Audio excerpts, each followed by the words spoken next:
চাৰিগৰাকী নাৰীৰ সহ্য ধৈৰ্য সাহস আৰু ত্যাগৰ হৃদয় কঁপাই যোৱা এটা তেজে ধোৱা কাহিনী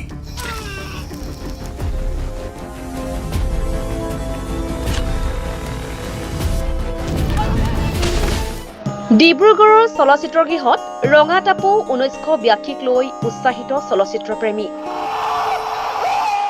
ৰঙাটাপু 1982 চাৰিগৰাকী নাৰীৰ সহ্য ধৈৰ্য সাহস আৰু ত্যাগৰ হৃদয় কঁপাই যোৱা এটা তেজে ধোৱা কাহিনীৰে ৰঙাটাপু 1982 শুভমুক্তি পিছৰে পৰা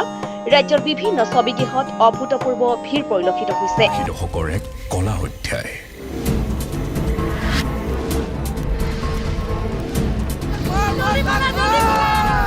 চলচ্চিত্ৰখনৰ এগৰাকী অন্যতম অভিনেতা বিবেক বৰাই সকলোৰে লগত উপভোগ কৰে বিশাল ব্ৰহ্মপুত্ৰৰ এটা সৰু চাপৰিৰ কাষৰীয়া অঞ্চলত ৮০ দশকত বহিৰাগত লোকসকলৰ সৈতে হোৱা থলুৱা খিৰঞ্জীয়া সংগ্ৰামক সামৰি এটা সঁচা কাহিনীৰ ওপৰত আধাৰ কৰি নিৰ্মাণ কৰা হৈছে এই ৰঙাটাপু 1982 শীৰ্ষক ছবিখন ৰূপালী মৰম আৰু ৰাফিজাৰ আৰ কতদিন এৰকম অত্যাচাৰ সহ্য কৰব চাৰিগৰাকী নাৰীৰ ধৈৰ্য সহ্য আৰু সংগ্ৰামৰ জীৱন উপস্থাপন কৰা হৈছে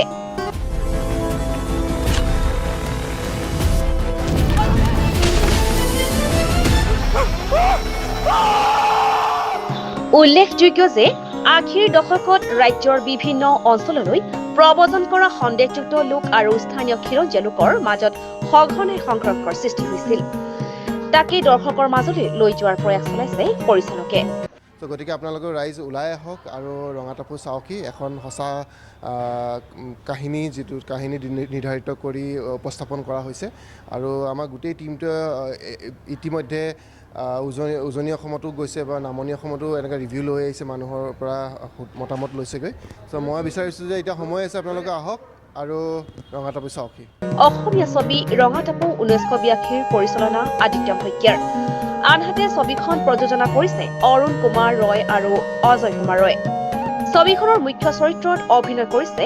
জনপ্ৰিয় অভিনেত্ৰী আইমি বৰুৱা ৰিম্পী দাস আৰু অভিনেতা গুঞ্জন ভৰদ্বাজে মুখ্য চৰিত্ৰত অভিনয় কৰাৰ লগতে উদীয়মান অভিনেতা বিবেক বৰা কল্পনা কলিতা ভাগীৰথী অলিস্মিতাকে আদি কৰি বিভিন্ন নপুৰণি অভিনেতা অভিনেত্ৰীয়ে আন গুৰুত্বপূৰ্ণ চৰিত্ৰসমূহত অভিনয় কৰিছে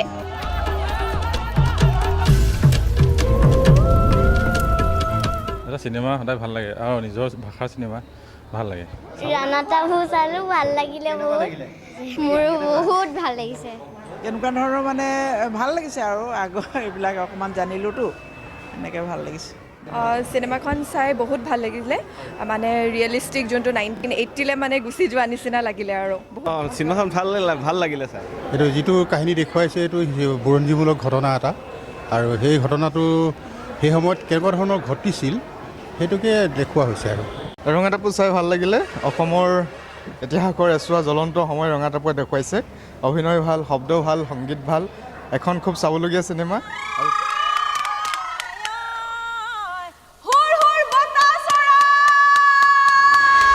আশী দশকৰ এক কলা অধ্যায়